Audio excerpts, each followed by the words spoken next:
ओम शांति। आज 6 जनवरी 2022 दिन गुरुवार की साकार मुरली।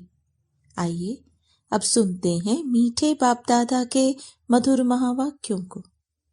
मीठे बच्चे, देह अभिमान में आने से ही विकर्म बनते हैं, इसलिए प्रतिज्ञा करो और सब संग तोड़ एक संग जोड़ेंगे। प्रश्न: कौन सा खेल नेचुरल है लेकिन मनुष्य उसे गॉडली एक्ट समझते हैं? उत्तर: ड्रामा में यह जो नेचुरल क्लेमिटीज आती हैं, विनाश के समय एक ही समुद्र की लहर में सब खंड टापू आदि खत्म हो जाते हैं, जिसका रिहर्सल अभी भी होता रहता है। यह सब नेचुरल खेल है।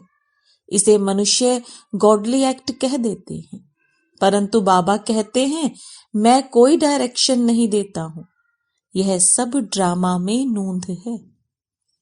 गीत: कौन आया मेरे मन के द्वारे। ओम शांति। कौन आया अर्थात किसकी याद आई। ऐसे नहीं कि आकर दिल में बैठ गया फिर तो सर्वव्यापी हो जाए। नहीं, कौन आया मेरी याद में।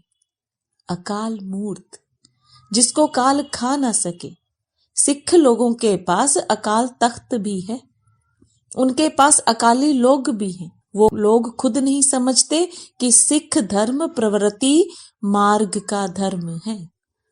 एक ही आदि सनातन देवी देवता धर्म प्रायलोप है, दूसरा है सन्यास धर्म। निवृत्ति मार्ग का घर बार छोड़ हद का सन्यास कर पवित्र बनते हैं। जंगल में तो जरूर पवित्र ही रहते होंगे। हर एक धर्म की रस्म रिवाज अलग है, शिक्षा भी अलग है। वह है निवृत्ति मार्ग का धर्म।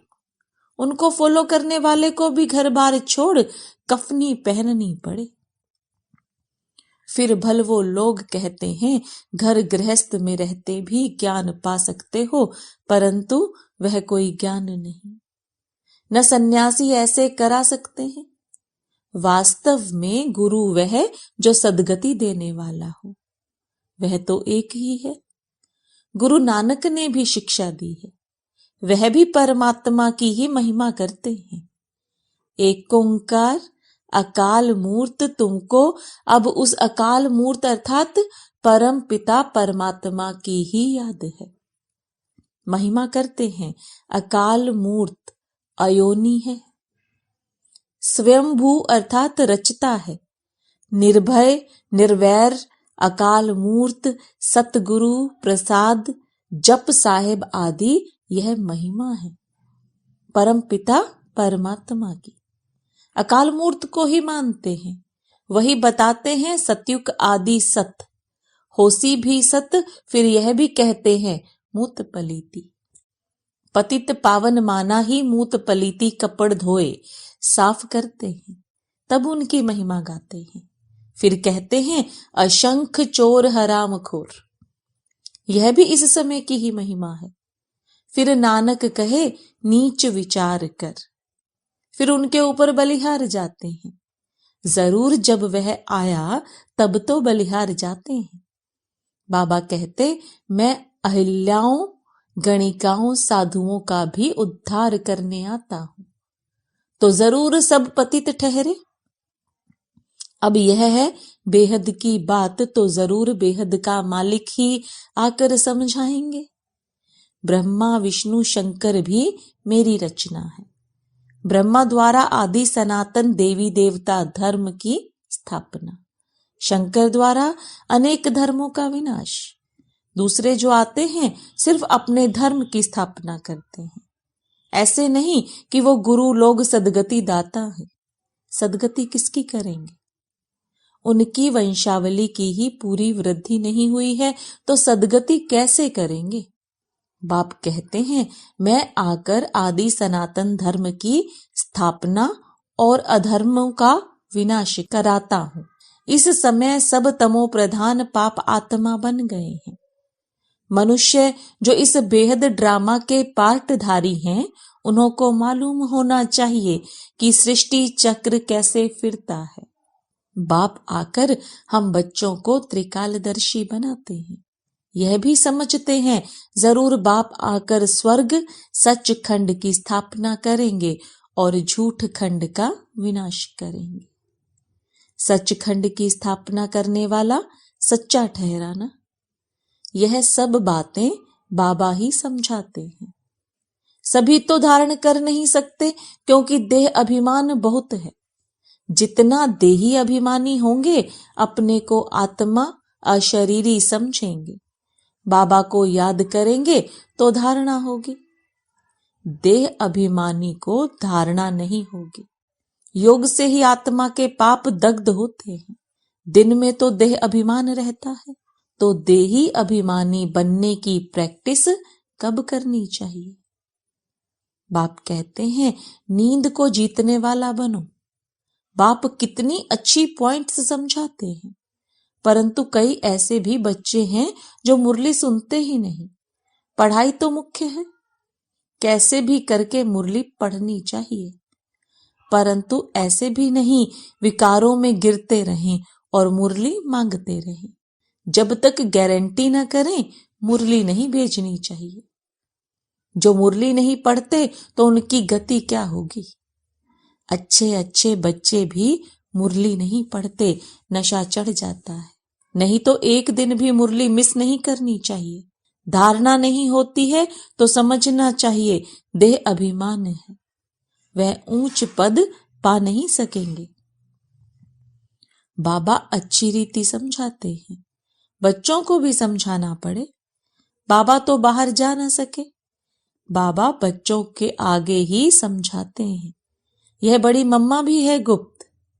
शक्तियां बाहर जा सकती हैं, कॉन्फ्रेंस होती है, उनमें आदि सनातन देवी देवता धर्म का तो कोई प्रतिनिधि है नहीं। यह भी पॉइंट समझानी है। और जो भी धर्म पिता आते हैं वह सिर्फ धर्म स्थापन करने आते हैं, न कि अधर्मों का विनाश करने। सत धर्म की स्थापना, अनेक अधर्मों का विनाश संगम पर ही होता है। जब उतरती कला हो जाती है तब बाप आते हैं। चढ़ती कला तो एक ही बार होती है। इस पर एक श्लोक भी है, छोटेपन में पढ़ा था। गुरु नानक ने कहा है, सब निंदक हैं, झूठे हैं, कोई भी पवित्र नहीं रहते। सिख धर्म में अकाली होते हैं जिनके ऊपर काला चक्र भी दिखाते हैं। यह है स्वदर्शन चक्र, यह भी पवित्रता की निशानी है। कंगन भी बांधते हैं, दोनों पवित्रता की निशानी है। परंतु वो लोग इसका अर्थ नहीं समझते हैं, ना पवित्र रहते हैं। जनेऊ भी पवित्रता की निशानी है। आजकल तो सब कुछ उड़ा दिया है। ब्राह्मण कुल है उत्तम, उसमें फिर बड़ी चोटी रखते हैं, परंतु पावन तो कोई बनते नहीं। पतित पावन एक ही परमात्मा आकर सबको पावन बनाते हैं। ऐसे नहीं बुद्ध क्राइस्ट आदि भी कोई पतित पावन थे, नहीं। गुरु तो दुनिया में अनेक हैं, सिखलाने वाले, पढ़ाने वाले। बाकी सर्व का सदगति दाता पतित पावन एक ही है। सबको पावन बनाकर साथ में ले जाने के लिए मैं ही आता हूं। ज्ञान सागर के साथ मददगार तुम ज्ञान गंगाएं भी हो। गंगा नदी पर भी देवी का चित्र रख दिया है। अब वास्तव में ज्ञान गंगाएं तुम हो, परंतु तुम्हारी अब पूजा नहीं होती क्योंकि तुम अब लायक बन रहे हो। पुजारी से पूज्य बन रहे हो, फिर तुम्हारा पुजारीपना खत्म हो जाएगा। यह राज समझाते हैं, परंतु कोई की बुद्धि में नहीं बैठता है। कदम कदम बाबा की श्रीमत पर चलना है। देह अभिमान छोड़ते रहो। यह सब मित्र संबंधी आदि खत्म होने वाले हैं। हम सब चले जाएंगे, परंतु दुनिया तो रहेगी ना। बाप कहते हैं मैं नई सृष्टि का रचयिता हूं, परंतु मैं आऊंगा तो पतित दुनिया में ना। तब तो मुझे पतित पावन कहते हैं, तो जरूर पतित दुनिया होगी। पावन दुनिया में तो पतित होंगे नहीं। परमात्मा को हेवन स्थापन करना है, इसलिए उनको हेवनली गॉड फादर कहते हैं। क्राइस्ट हेवन नहीं स्थापन करते। हाँ, उस समय जो आत्माएं ऊपर से आती हैं वह सतो प्रधान हैं, बाकी और कोई भी पतित से पावन नहीं बनाते। तुम बच्चों को अभी ऐसा कोई विकर्म नहीं करना चाहिए जो पतित कहा जाए। देह अभिमान से ही विकर्म बनते हैं। तुम गारंटी करते हो कि और संग तोड़ एक संग जोड़ेंगे। अब तुम प्रतिज्ञा पूरी करो, नहीं तो दंड खाएंगे। ग्रंथ में भी है, चढ़ती कला तेरे भाणे सर्व का भला। अक्षर अच्छे हैं परंतु जो कुछ पढ़े हैं उनको तो भूलना पड़ता है। बाबा को तो बच्चों के नाम भी पूरे याद नहीं, क्योंकि शिव बाबा को याद करना है। इसलिए बाबा कहते हैं, खुश रहो, आबाद रहो, ना बिसरो ना याद रहो। परंतु सर्विसेबल बच्चों को बाबा याद जरूर करते हैं कि फलाना बहुत अच्छा मददगार है। साहूकार तो घोर अंधकार में पड़े हैं, कोई को पता नहीं पड़ता कि मौत सामने खड़ा है। भगवानुवाच, मैं राजयोग सिखाता हूं तो जरूर नॉलेज से गॉडेज ऑफ वेल्थ बनते हैं। यह सारी राजधानी बन रही है नंबरवार। तुम जानते हो नंबरवार हम सब पढ़ रहे हैं। बाबा कहते हैं, मैं राजधानी स्थापन कर रहा हूं, अनेक धर्मों का विनाश कराता हूं। परम सतगुरु एक ही है, वह ऊंचे ते ऊंचा एक भगवान ही गाया हुआ है। ऊंचे ते ऊंचे ब्रह्मा विष्णु शंकर को भी भगवान नहीं कहते, तो रामकृष्ण को भगवान कैसे कहेंगे? वह तो है ज्ञान का सागर, पतित पावन। भगत भगवान को याद करते हैं, ब्रह्मा विष्णु शंकर को थोड़े ही याद करते हैं। यह तो अभी व्यभिचारी बन गए हैं। तो कितनी अच्छी अच्छी बातें धारण करने की हैं, जो करेगा सो पाएगा। ज्ञान गंगाएं तुम हो, तुम नदियों का ही छोर अर्थात किनारा है। सागर तो कहाँ जा नहीं सकता, परंतु वह है जड़ सागर, यह है चैतन्य।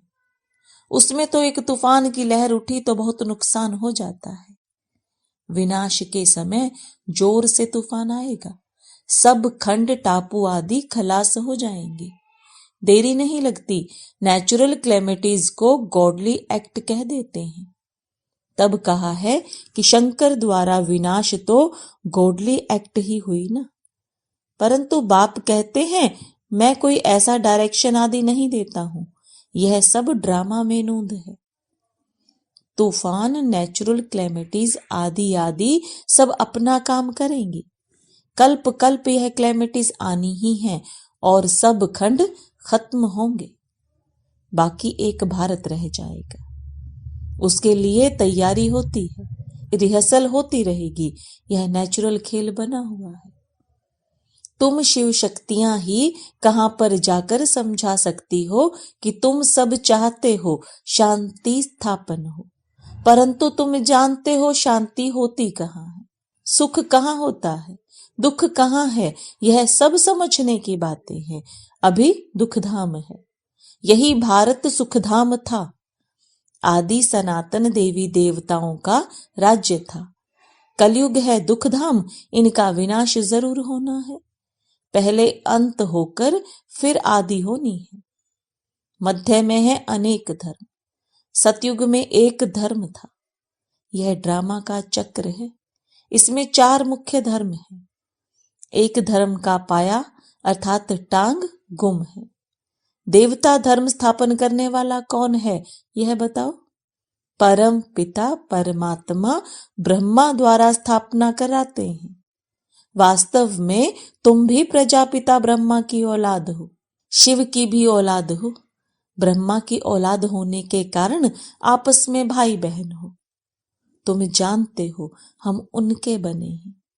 परम पिता परमात्मा पहले ब्राह्मण धर्म रचते हैं। ब्राह्मण धर्म है चोटी और सब धर्म वाले बाद में आए हैं नंबरवार।